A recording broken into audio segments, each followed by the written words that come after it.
Wild weather has battered the country once again in the 9th severe weather event to hit Aotearoa in the past 2 months. Flooding, power cuts, slips and road closures all left in the wake, with Kiwis left questioning if this could be our stormiest winter to date. Back-to-back months of above-average rainfall and pressure readings well below historical averages could suggest just that. So for 5 years we've had a lot of high pressure, more than normal. Now that's broken away and we've got a far more normal weather pattern coming through at the moment. But the thing that's not normal is it's warmer than average and wetter than average. So we've sort of gone back to the normal chaos of a weather pattern, but now we're just getting a little bit too much of perhaps of a thing that we've been wanting and missing for so long. The latest spell of wet weather's a stark contrast to an exceptionally dry 2021, which saw a record-breaking drought in Auckland. Now, places like Kerikeri have already recorded its second wettest July to date, and Christchurch looks on track to do the same. There are parts of Northland that have now had over 500 millimetres this month. That's 5 times their monthly average.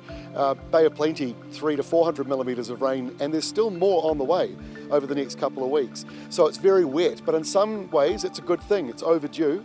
The ground, the aquifers underneath the ground, they all need this water. Our native bush needs it, our reservoirs, so there's a positive to it, but yeah, it's probably getting to the point now for a lot of people that it's just getting a little bit too much. Climate change has often been attributed to much of what we've seen here, and it's not just New Zealand experiencing weather extremes, with record-breaking temperatures in the UK and a similar heatwave in China.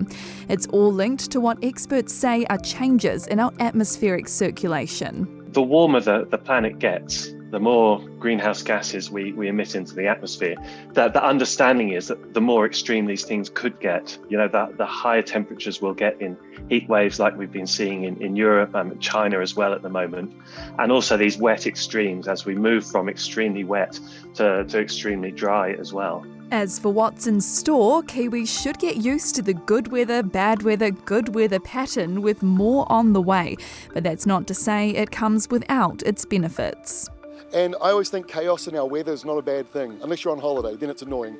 But for the economy, it's good to be getting rain every now and then, followed by a warm sunny day like we're seeing now. That makes the grass grow, that makes farmers happy, and it lets the water drain away. So I think even though there are some pockets of flooding and severe weather, overall this winter's being pretty good to us from a national point of view.